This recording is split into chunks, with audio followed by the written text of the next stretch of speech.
Welcome to Mogobe Nuggets of Wisdom podcast. My name is Mompoloki Lerumo Mogobe. Our objective is to enthuse, inspire, energize, and empower entrepreneurs and entrepreneurs of all stripes here in BW and beyond. We do so by inviting these entrepreneurs and entrepreneurs into our makeshift studio. Sometimes we call them to the restaurant, sometimes we go to our studio, and we ask them to share their experiential knowledge, their experiences and their expertise. And we ask them as many questions as we can, aimed at empowering you also as a viewer.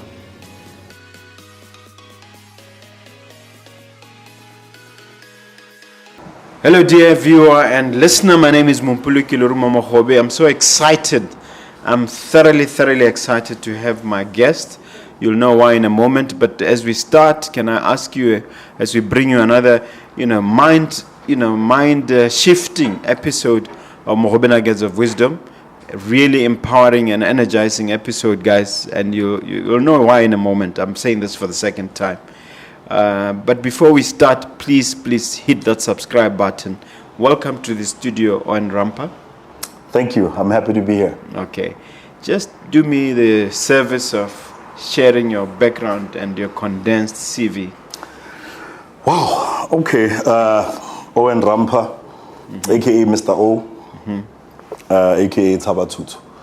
I've been in the media space, or should I say radio and entertainment space, for the past 23 years. I started out Kile Mushimayana Lagetsana School, Brothers Primary School in the 80s. I moved on to Marang. Then Bogamoso, Tsaba Tupa Marang. Bogamoso, then I moved on to GSS. Okay. Then I went to University of Botswana.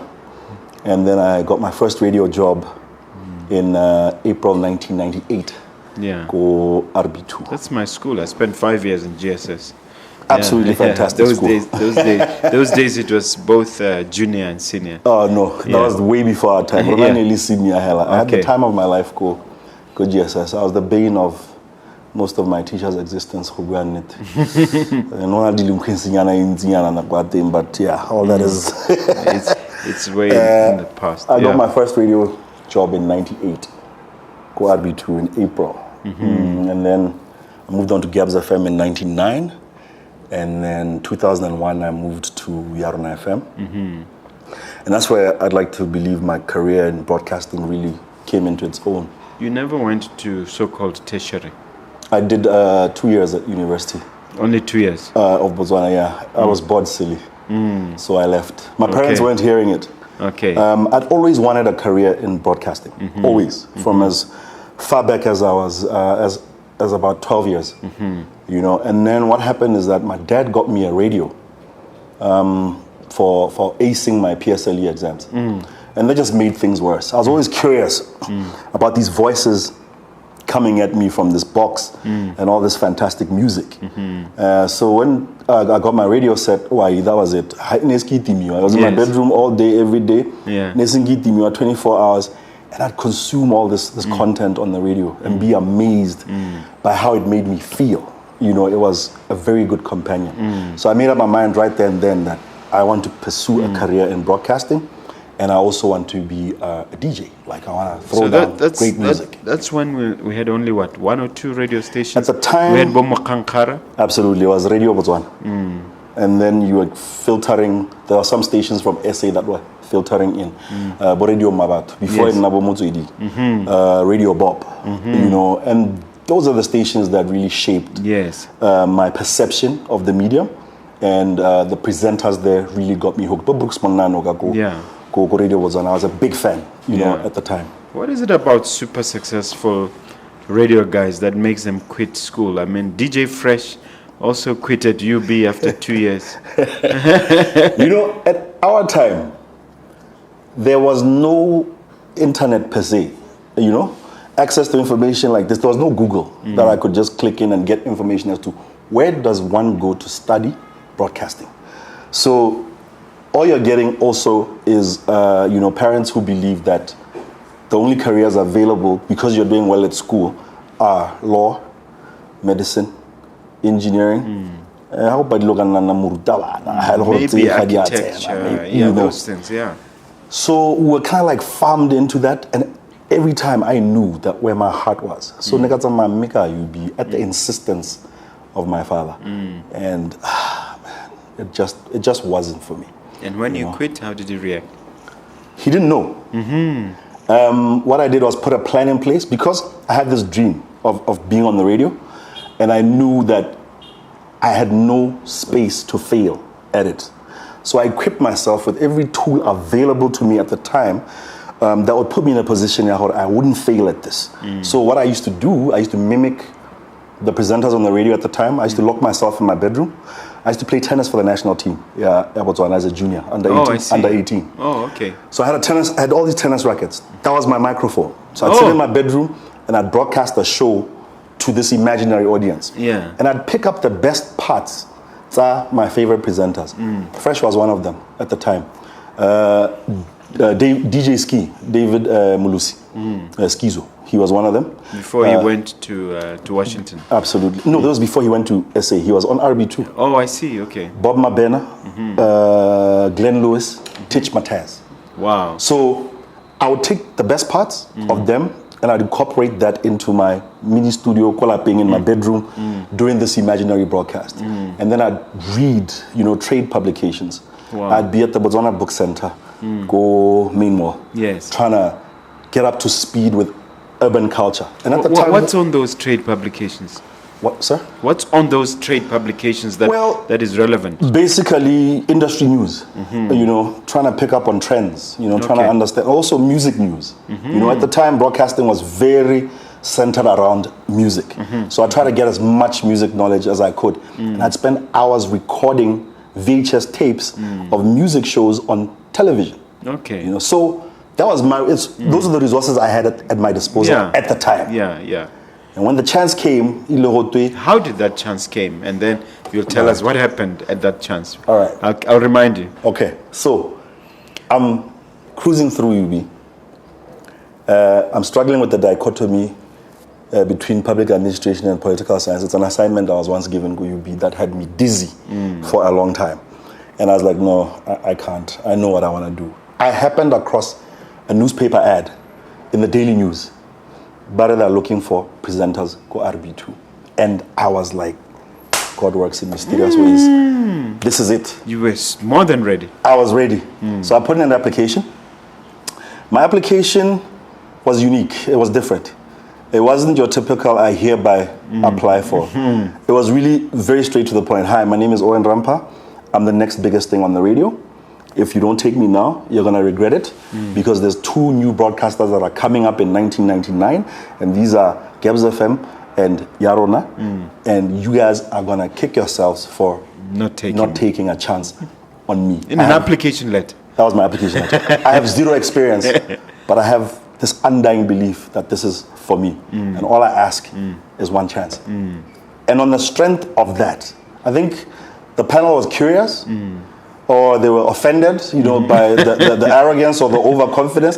But it was curious enough, it was interesting enough for them to want to see this young upstart. I was 21, 22 at the time. Yes.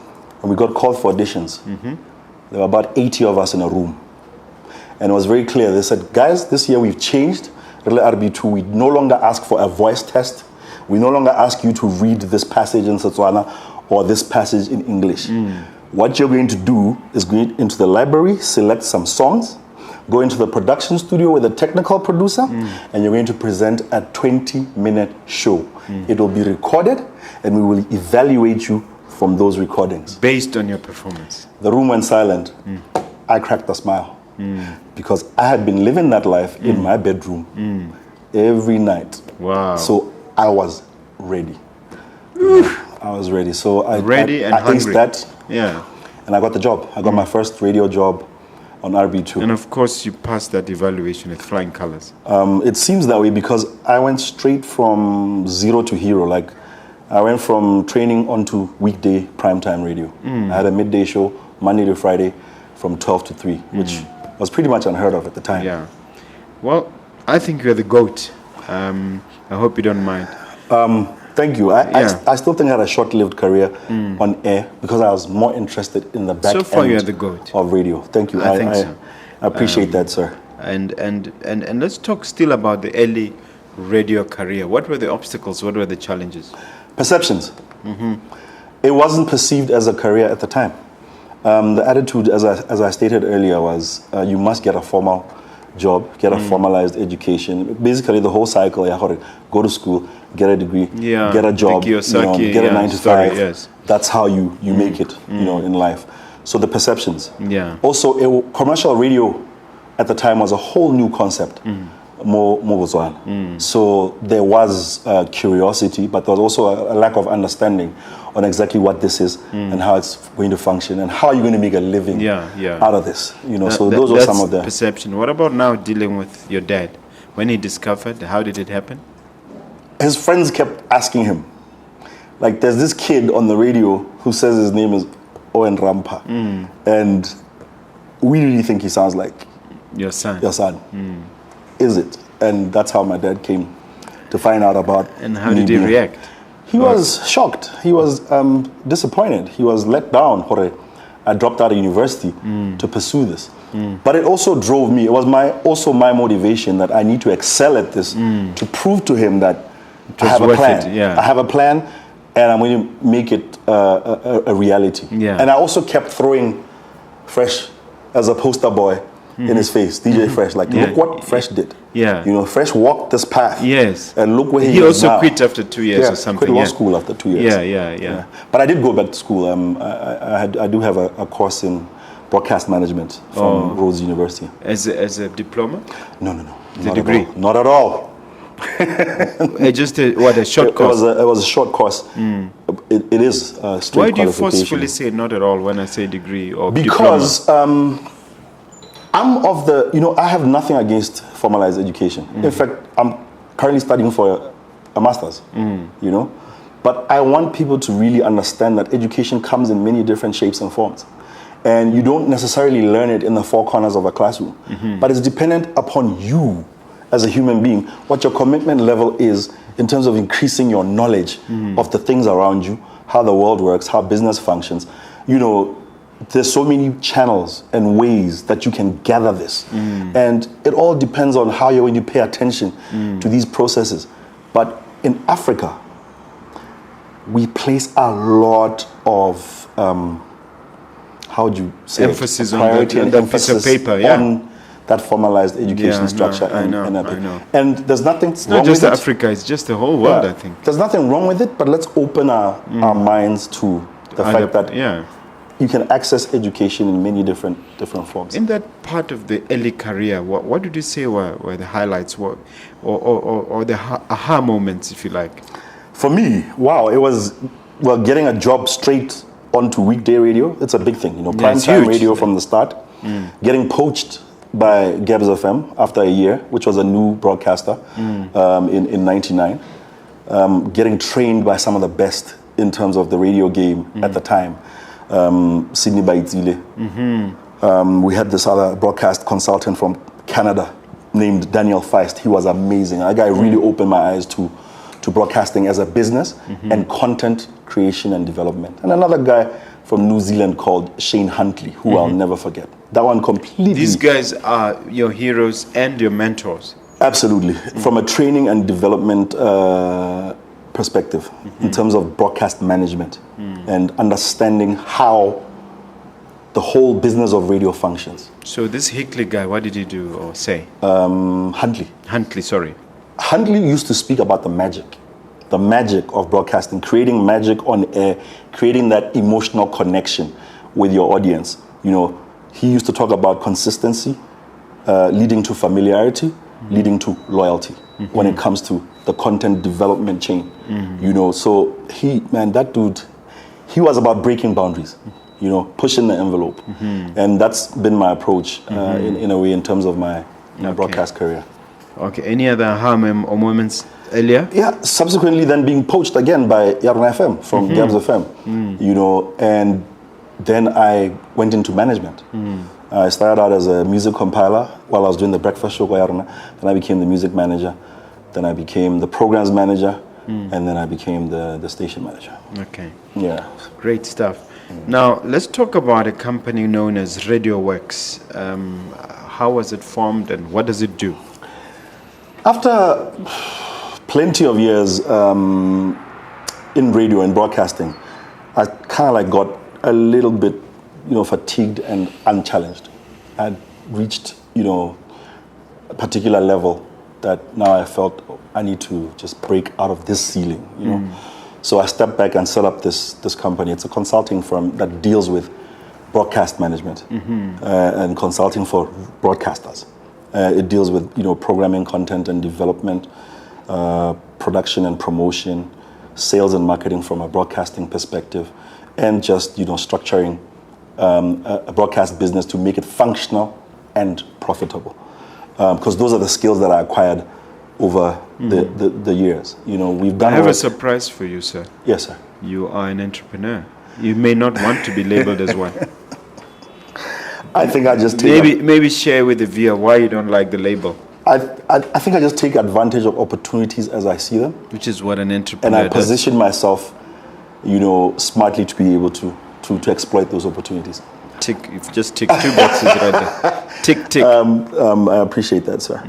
And in terms of this company, does it then provide services for your current? I don't know whether to call them an employer or rather a partner. I'm employed. Currently, I'm employed as general manager at Yaruna FM. Okay. So it's not via RadioWorks, but I've done work for them, for Yaruna FM and the YMH Group via RadioWorks from a consulting platform, both here and in Zambia. And if and when they need services, you're available? Yeah, absolutely. Okay. To the YMH Group, definitely. So does RadioWorks work independently on its own? It's got its own staff and... It used to. Currently, after COVID, no, things became pretty interesting during COVID. So operations were kind of like put to a hold. I even changed focus from broadcasting and entertainment and really got involved in sales and marketing. Yeah, so COVID really kind of forced me to pivot and exploit skills that I hadn't really realized that I actually had at the time. And it was a good run. So COVID I was survived a blessing. COVID. Absolutely, in a way. Yeah. If you were right, if you had the right mindset to open up and see how you could navigate through it, because for me it also was a wake up call. Yeah, COVID was a wake up call. Like, man, the world is changing. Things aren't what they used to be. Make a plan. During those initial two months when we cocooned in our homes, how did you manage? I was sitting down. Doing nothing. I was living off savings. I was strategizing, trying to figure out. And by the way, when COVID happened, I was sitting on some really nice deals and projects that were just waiting for sign off. That changed to a postponement. It changed to a budget adjustment. It changed to a cancellation. And then I was like, okay, Owen Rampa, what do you have right now? What is in your arsenal? And I was like, well, there's Mr. Tshutshu. There's a lot of goodwill that you've created over the years. In terms of your DJing career, you made people feel good for so long. If you can leverage off that goodwill and find something that you can package and market and sell, you can keep your head above water. Yeah. And that's how Mr. Madila and Mr. Magapu came to be. We'll come to those guys, but tell us about Tshutshu as a concept. Is it like your alter ego? I don't know if alter ego is the word, but a long time ago I realized that I would need to separate my DJing from my day job. So my day job has always been radio and broadcasting, which transitioned into management. My night job, my passion and my hobby has been the DJing. So I didn't want to come into the DJ game as Owen Rampa. A friend of mine, a very good friend of mine named Robin Chivaza, gave me that name. I know him. Yeah, gave me the name, Mr. O. At first I didn't like it, but it was unique. It was catchy. It was 2 syllables. I mean, pretty much 2 words, Mr. O. So I was like, it's easy to remember. It will look good on a cap. It's easily digestible, Okay, so I took it. But then I was like, there's something missing. Then I wanted to relate. I wanted to relate to Motswanago High across the board. I didn't want you to think about my tagline, but what does it mean? And that's how I came up with Tshutshu, which basically describes how hot I am on the decks when I'm DJing. At the time, I mean, I don't DJ half as much as I used to, you know, but at the time, I was like, I'm gonna leave these decks on fire. So you need to, when I step on there, you need to fear all this heat. That's how that came about. Yeah. And it caught on like wildfire, pun intended. Yeah, it did. Yeah. And why have you decided to slow down in that area? I'm passionate about farming these days. I'm forever passionate about radio, broadcasting, management, nurturing new talent, you know, discovering new talent, you know, finding new ways to position the broadcast product in this ever evolving, you know, landscape. So DJing, as much as I love it, the way it's transitioned to how it is today, I don't really have the energy. Like, I don't play festival gigs anymore, for example. It's because of the admin of the queues getting to the venue, the queues getting out of the venue. You know, playing at 2 a.m. in the morning is not my thing anymore. Yeah. So you'll find me at cafes now, you know, private events. I do a lot of corporate events. Oh, you still do? Yeah, I do a lot of corporate events. So that's the market that I'm very happy serving now. I think everything comes at its own stage. Everything evolves. It evolves. So that's where I'm focused now. Yeah. I want to be in bed by Yeah. by 11 p.m., by midnight, Yeah, honestly. makes sense, yeah. Sales and marketing, you say this is sort of what's triggered by COVID, but for me, you clearly had the DNA for sales and marketing, but when did it now become a focus? Definitely. I'd say for me, personally, in terms of developing my own revenue streams around or from sales and marketing, it was during COVID. But I had been honing them while I was stationed in Zambia at a broadcast entity called Phoenix FM. I was very involved in the sales and marketing process. How long were you there for? I was there for 3.5 years. Yeah, I got there in Lusaka. In Lusaka, yeah. It's actually I think it was the second private commercial broadcaster in Zambia. Yeah, and it was the largest for many years. And then we came in, you know, and kind of like whipped it into shape because they had been faltering. When you say we, you parts. mean the team that that you created there. Yeah. So that's where, you know, I learned about, you know, pricing strategies, you know, market research and development, being able to retain clients, being able to grow clients, understanding why clients are dormant, finding all those details, packaging a product to serve a particular target and delivering on that promise all the time. So I kind of like honed that when I was in Zambia. And then I applied those principles and others when COVID hit and I was looking for something to do, you know. Incidentally, are there any differences that you noticed that are worth mentioning between the Botswana market, radio market, and the Zambian one? First and foremost, you'll be surprised to hear that there's about 110 radio stations in Zambia. It's a big number. And about 45 of them, if I'm not mistaken, are in Lusaka. So the market is highly competitive. That's for sure. But also audience attitudes. We think we're conservative in Botswana. The Zambian audience is conservative. Ultra conservative. I wouldn't say ultra, but definitely more conservative than the Botswana audience. It's also interesting in terms of the many different dialects spoken in Zambia. I think at last count it was about 73 or 72. So that's an interesting thing to grapple with when you create broadcasting content. Also, I picked up something. This is not a scientific study, but I just picked it up in engagements with my friends that I was hanging out with in Zambia. That they're very literal, you know, in terms of perception of information, even in conversation. I picked it up. It could have been my circle of friends. I'm not saying this. Yeah, like literal, very literal. If they don't have time for parables or sarcasm and stuff like that. It's not really something that you would get away with a lot in. So I don't know if it was just my friends, my circle of friends, or if it's representative of you know. But it was a fantastic place to live in. The people are warm, and friendly, very hospitable. The food is amazing.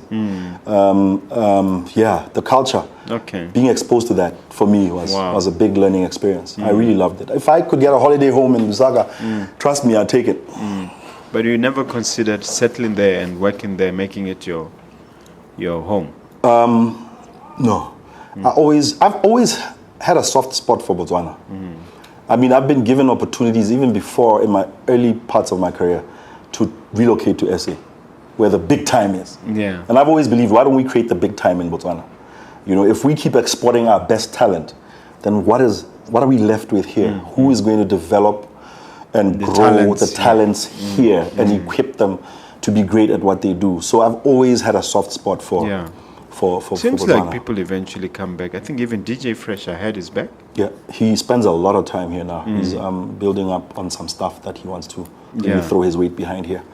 I wouldn't say he's back. He's still based in SA. Let's talk about people who impacted you. Is he one of them? And are there any other names beyond the initial ones you mentioned? I'd say Sydney Baitzile, DJ said, for believing in me, for believing in this young upstart kid, you know, and giving him a shot.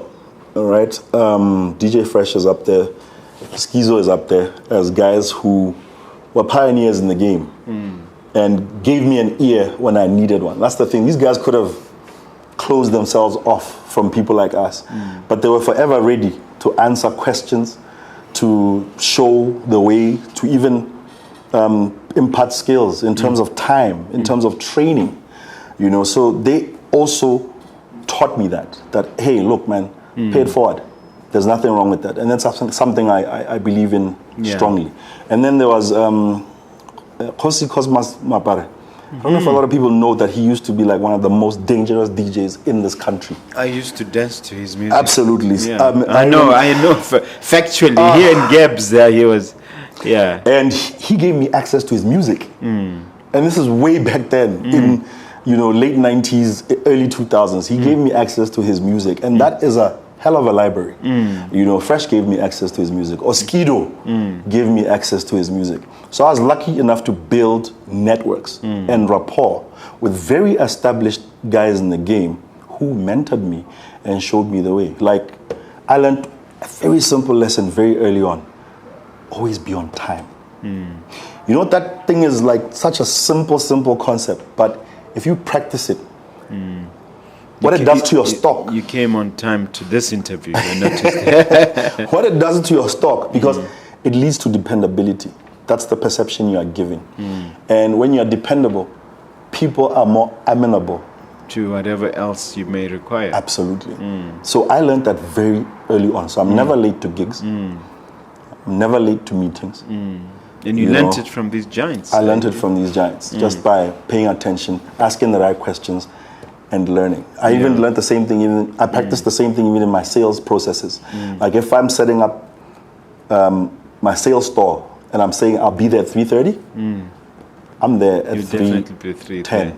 Yeah. I'm there ready and waiting. No matter what. At 3:10. Oh, that's very good. Now, what about internationally? Any heroes or people there that you look up to? There's a wild broadcaster called Howard Stern. I know of him. Yeah, I find him really interesting because he's constantly pushing the envelope. He's not your average content deliverer. He's always looking for he's what you call a shock jock. He's always looking for Is it transition to television now? I'm not sure. Last I used to catch American him Talent. Was on satellite radio. That's where I last caught him. But yeah, he was a judge on one of his talent shows. Yeah. He was unique in terms of his approach on air, and he was fearless. You know, so I found that inspiring, but I knew just how far we would get away with such in Botswana. So he's famous for interviewing Donald Trump in the early days. Absolutely. Yeah, he used to do. He's interviewed all sorts of Jewish, people from all walks of life. But he also used to walk a very fine line between he certainly is not politically correct. No, you could never describe him as such. Yeah. And then the late Bob Mabena from SA, huge impact on me as Radio a broadcaster. Bob days. Radio Bob. I remember. I think Metro, Kaya, just his whole career, very impactful on me in terms of how he also transitioned from broadcasting to management on the back end of radio. What are the prospects of radio here, based here, penetrating up north? Before we get into that, please, can I also point out another very key, impactful mentor, yes, who also happens to be a very good friend of mine, Dumi Lopang. Is he the owner of the station, or part owner? Yeah, he's part of the shareholders. He's on the board of directors Of Yarona. Yes. Dumi and I met in '99. It's been an interesting journey from the broadcasting side of things. I mean, we speak the same language when it comes to what needs to happen on radio and how radio needs to be shaped and where it needs to go. And so he's been very impactful, even just in management principles, teaching me, mentoring me along those lines.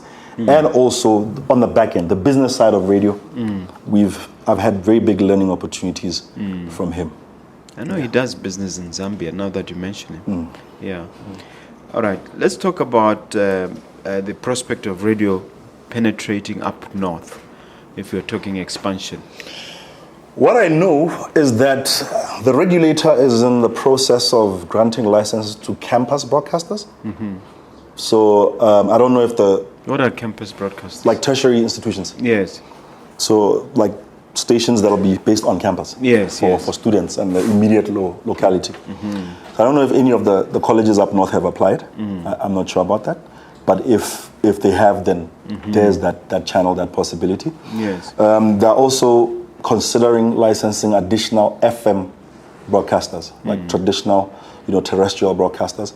I don't know if those licenses will be national or regional. So the possibility it exists. It's big, long as that's. Yeah. No, I'm asking in the context of expansion, but it's popping into my head that you can easily get Motswedi here, but I doubt if you can easily get radio stations from here. That's a transmitter. That's a transmitter issue. It's also a compliance issue. I know there's been conversations around that filtering, filtering into the territory Yarona, the other stations outside of Botswana. But also, when you think about it, maybe those things have been overtaken by time. You can stream any broadcast service from anywhere in the world online. So you don't need a license for that. Exactly. We should also take advantage of those. And are we those doing opportunities. that? Are we beginning to do that? We are streaming online as Yarona FM. I think so are the other commercial broadcasters.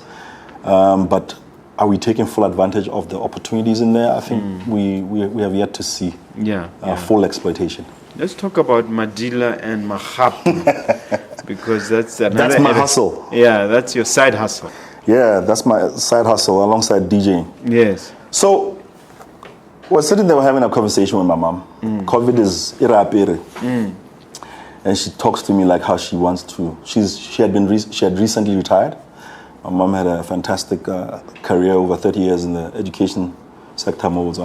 She had recently retired, and she says, I'm like, let me help you build that business, Mom. I'm not doing anything right now, And then I sat there and I thought about it, like, okay, but anybody can sell Madila. Everybody sells Madila. How are you going to make an impact into this particular space and make it different than somebody else who's selling it down the road from you? So that was my first pain point. Like, this is what I need to address in order to get this product off the ground. So then we spoke about the type of Madila that we were going to sell. So we agreed that, listen, Madila that's what we'll stick with, right? What does that mean? It means it's not too bitter. Yes. Yeah, I know what you mean. Yes, that's what they mean. Yeah. So I asked around. And that's through processing. Absolutely, that's through processing. Yes, it's through just how much you allow it to ferment. Then I went around checking out Madila spots. People who sell Madila, doing market research on the pricing. I realized there was a lack of packaging going on. I also realized presentation was a bit so I was like, okay, so that's another thing I'll take care of. And then I worked on the perception. I'm like, you know what, you're going to attach your rep and name to this. So it's going to be Mr. O. It's going to be Madila Mr. O, so that it's instantly recognizable. So I just leveraged on the goodwill, which was what I was talking about earlier, that I had built That's what branding over about. these years. And then I said, you know what? I'm going to target Madila Magapu and I'm going to deliver it to your doorstep in a Merc so that it looks good and you believe that it's the freshest Madila in town because of the presentation. And being presented with a Merc. Absolutely. And what used to amaze me is that the first deliveries I did, guys actually couldn't believe it. That not only was it me, it was me in a Merc and I was delivering Madila. They're like, oh, seriously, you're delivering Madila in a Mercedes? Yeah. And I was like, yes. Madila Magapu. Yeah. And it took off. Yeah. You know, and at the time, no one was thinking about doing door-to-door deliveries. We're talking 2 years ago, right? No one was thinking about doing door-to-door deliveries for something like Madila. So that was a gap that I saw. Yeah. And then we also put our product. That's when petrol was still affordable, by the way. Absolutely. No, just in passing. Absolutely. Yeah. We found a way to keep our product nice and cool in the summer, you know, to further also slow down the fermentation process. Yes. And did you have to bring scientists and experts to advise on that? No, just put it in ice. Just Google and I just put it in ice. I just put it in ice because if it's in the sun, process it and then I went heavy in terms of the promo on Facebook, and then it went viral. Wow. And now people were taking pictures of themselves purchasing the product, how they were eating the product, what they were pairing it with. I had people who were baking with it. You know, I just watched this thing then turn into get a life of its own. Then we had the right pricing, and it worked. So we ran that. How is it running now? It's doing pretty okay. Winter season just came out, so production is super low winter. Yeah. But we're going back into the summer. And you will see additional. What about sourcing the original product, namely the milk, to do the Madila? Yeah. What's involved in that? But do you have plenty of that or what? Yes. Meaning you've crossed all the T's and dotted all the I's, but I'm curious as to how you've done that. The sourcing, did you have to get into we got into some smart partnerships to augment what we already had in terms of the home. Yes. And then the development, the process Madila. This was something that is very stringent. And you're doing it the traditional way. Absolutely. With zero additives, zero flavorants. And you use the letalo. You use the. Well, not anymore. But because it goes up the tree and it's trained. Okay. Using just a plastic, maybe. Well, not a plastic, but I'm not sharing much. Yeah. Okay. It's copyrighted material. Okay. All right. Now, I want us to just talk about diversification, not from just the point of view of government saying, oh, look, we're diversifying from diamonds, but the importance of diversification coming at the back of COVID and how this message is being propagated now and how you'd want to articulate it to the youngsters watching you on this platform. What can I say? We can't overstress the importance of diversifying and finding a way to develop additional income streams. But it's also a mindset thing. It's an attitude thing. You know, how far are you going to push yourself out of your comfort zone to make those plans and then execute them? And we're talking legally and legitimately here. You know, how far? I mean, it was totally out of my comfort zone to sit under a tree and slug Madila to the public. And then there came an opportunity for watermelons, and I went through the same process again. So it's a step-by-step process to find what's missing, find how you can take care of that gap uniquely. What's your unique selling proposition? And how to take it to market and how to create awareness around it. But so many people have so many skills. Some of them are innate and they require tapping into. Some of it is talent, which still needs to be polished into skills. But that process takes time, dedication, and commitment. I mean, as a DJ, I've achieved things as a DJ that I think are only second to Fresh during the time that I was really into this DJing thing, you know. But I believe that. That's why I call you the GOAT. But that's because I took the time to really, you know, dedicate myself to the art, to the craft, and learn as many skills as I could that were relevant at the time and could take me to the next level. I mean, I've been on world tours. I've played pretty much every Southern in Florida Africa. You've played there, yeah? Vegas. Yeah, Vegas, yeah. Detroit, Los Angeles, Cape Town, Durban, Malaysia. You name it. It's been a fantastic journey, but it didn't fall from the sky. Before my first ever DJ performance, I had been practicing for 4 hours a day, every day for 8 months. You told me. You know, for 4 hours a day, every day for 8 months, before my first ever DJ gig, where I was playing a public performance live in front of people. So dedication is key. Dedication, taking your talent and turning it into a skill requires that level of dedication. I had a talent in terms of an ear for music.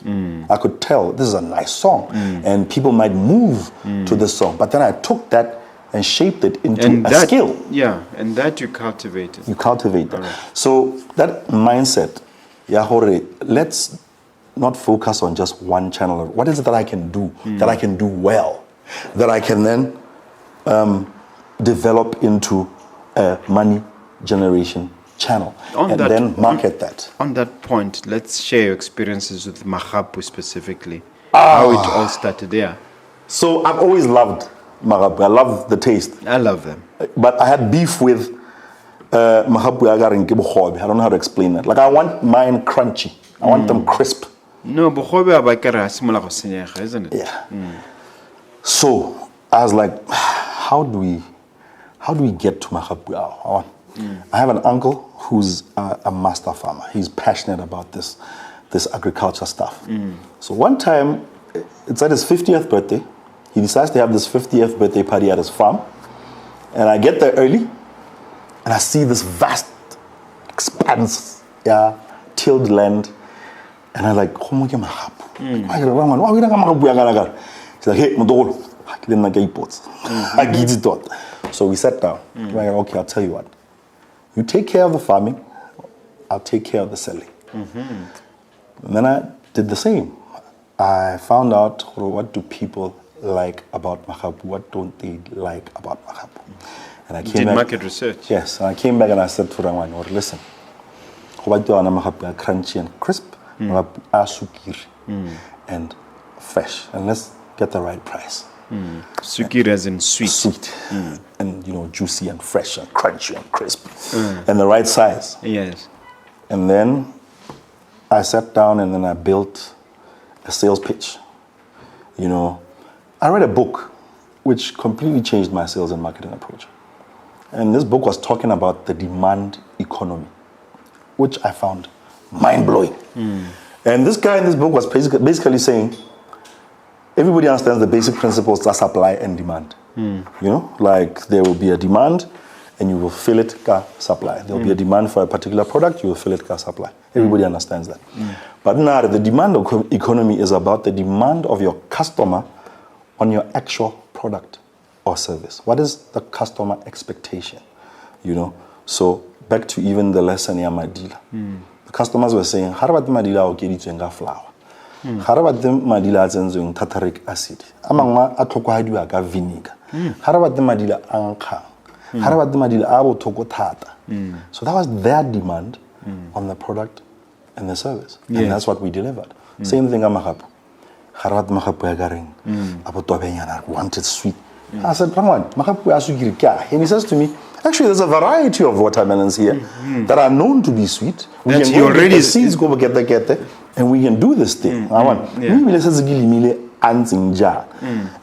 that is the information that I shared when I built the sales pitch that I then put on social media. I was like, I have the biggest, sweetest, crunchiest, juiciest, and freshest watermelons in the city at this price. And then what we did was that we kept our brand promise, which is very crucial.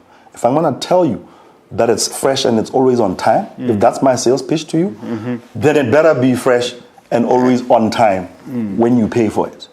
You know, so that's how we moved tons of watermelon during the watermelon season. And now we've actually even expanded our hectarage.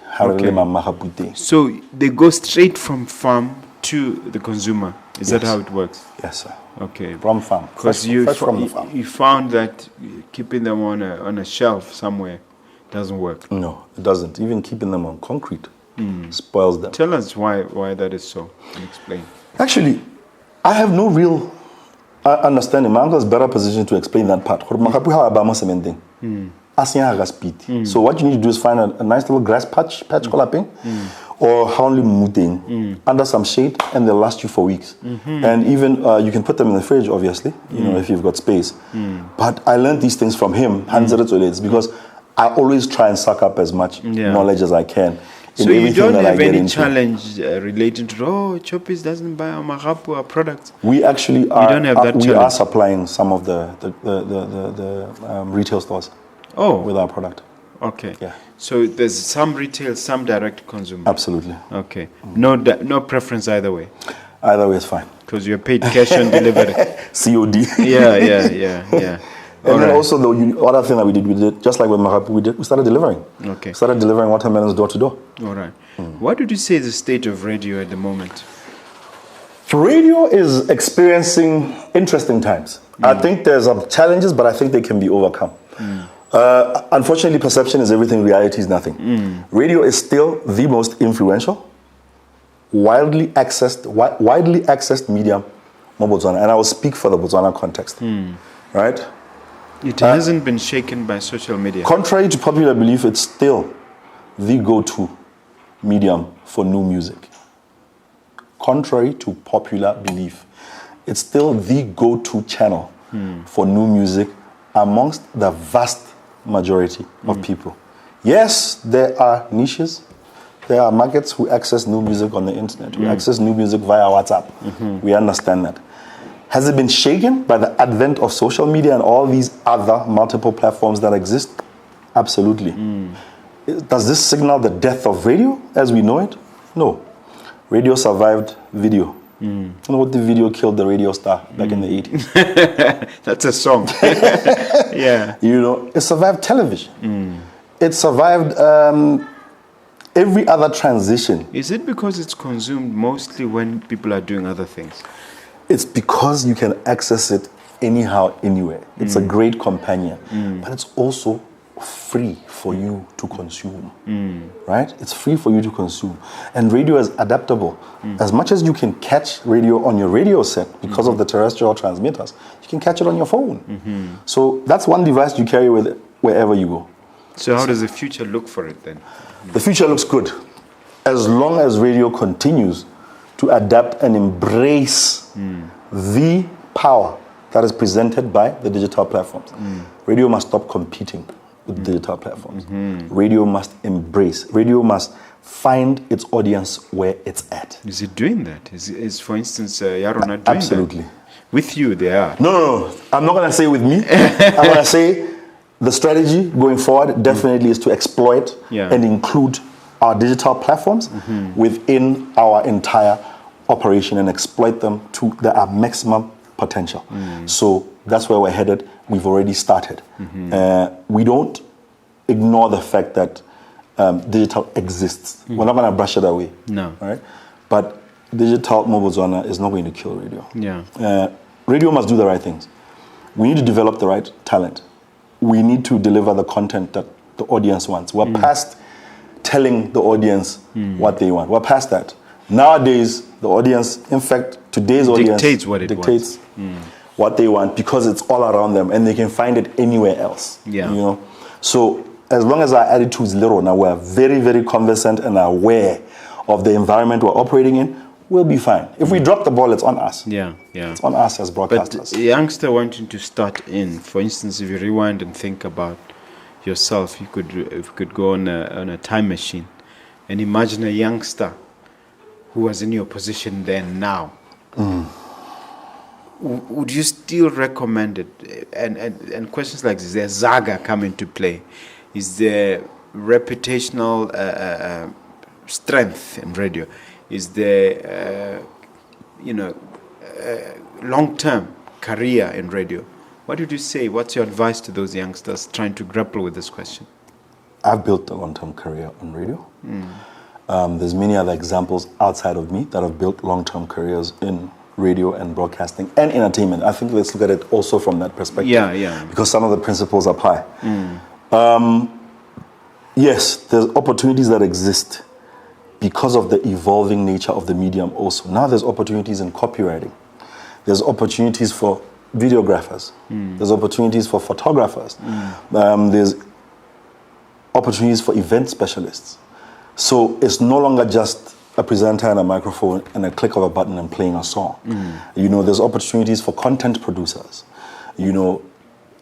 Great marketers with great marketing minds. So there's a whole sphere of opportunity around broadcasting. And also, when we speak about Dizaga, does radio pay all that well, Mobotswana? That's relative. But it opens doors to bigger things if you are willing to exploit those opportunities. They're there. Radio gives you this platform where your voice is heard, where your face eventually is seen because of these digital assets, where you're able to create a reputation, to create goodwill, because of the nature of the business. Even your own unique brand. Absolutely. And now you can leverage on those to put Dizaga Mopate. It's really about how you play this. I mean, those cards are in front of you. It's really about how you play those cards. Yeah. That's a very good answer. All right. Are you ready to ask me a question, sir? But maybe before you do, how are you mentoring the youngsters and what opportunities are you exploring for mentorship? I've been into mentorship since day 2. I've built a track record as a very skillful talent coach. So I'm always ready to give advice. I'm always ready to, shine a guiding light. I'm always ready to train. One of the things that we did Go Radio Works was actually train radio talent. But my skills in mentorship and training aren't just around radio and broadcasting. Because of the experience I've gathered over the years, even just business mentorship, understanding how you can fix, a pain point within a particular SMME. I'm good with that. I pick up these mistakes when I talk to my guys, and when we do mentorship, I pick up some of the most basic and rudimentary errors. They're easily fixable if you have someone saying to you, Ish, avoid A, B, C, D, F, G. Avoid making decisions on anticipated income. These are basic errors that inexperienced people make. Exactly. Yeah. Sorry. But I'm always ready. It's something I enjoy. I enjoy imparting knowledge. I really do. It's something that excites me. And also to watch someone go through the light bulb moments. When you've given someone a skill and to watch them take that skill and use it and grow in leaps and bounds. I mean, I could give you a whole list of people that I've shaped and impacted on who've done great things. And I sit there looking at them proudly that, wow. I remember when this was a wily little kid, curious, but showed passion, showed hunger, and when put to the test, showed commitment. Because some people, when put to the test, they start to falter. You kind of feel like, Ish, you're being a bit too hard on me, you're being a bit too overbearing, you're asking for a bit too much. And you're like, the world... But you need to. The world is going to do much worse. Much worse. And you need to show that attitude of a winner. You need to toughen up. You need to toughen up. You need to show that attitude of a winner today because, Ish, you need to do the things you need to do today so you can do the things you want to do tomorrow. Wow. That actually is something I picked up from a movie. One time I'm chilling. That thing also really hit me. You need to do the things.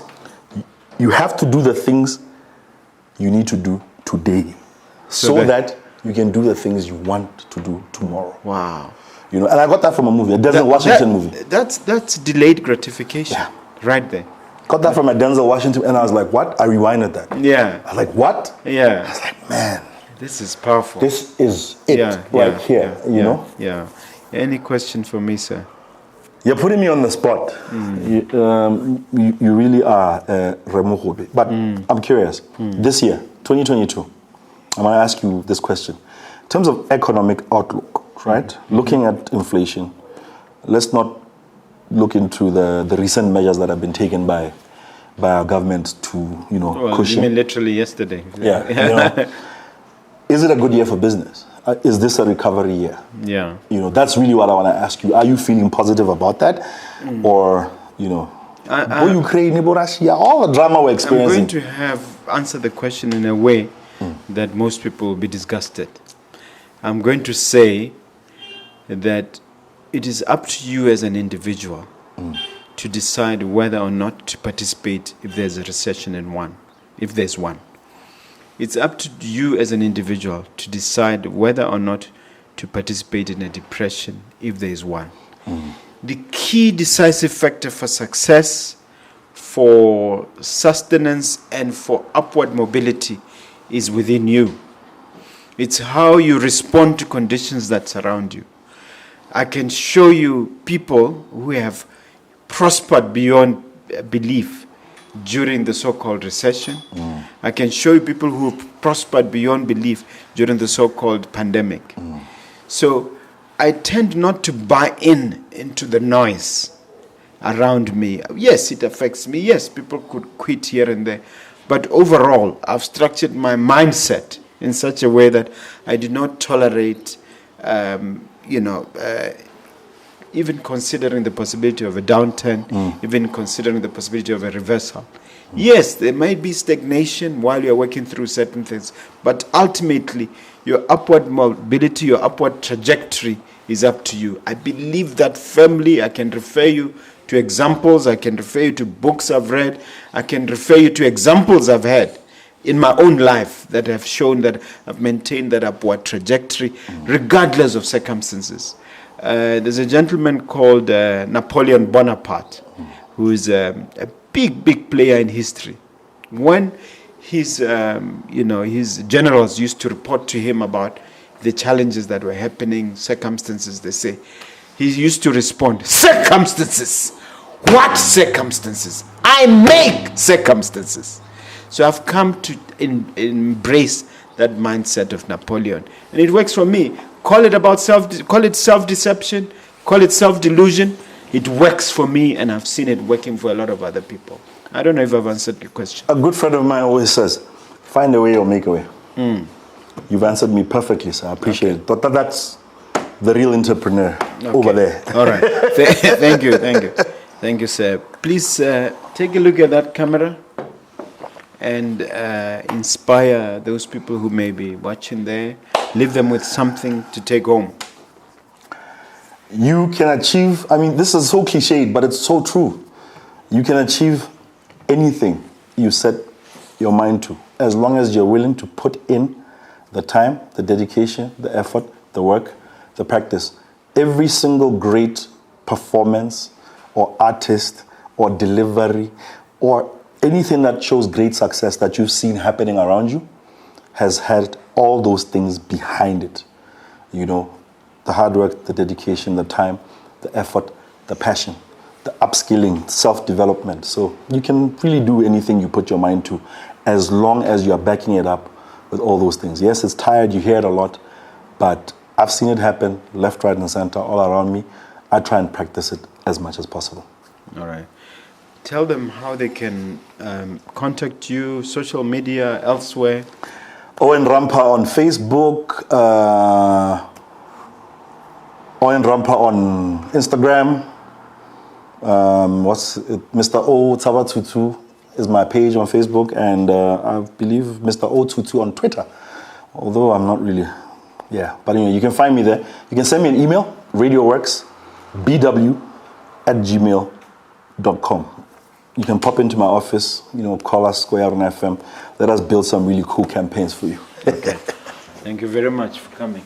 You did a great job, sir. Thank you. Thank you.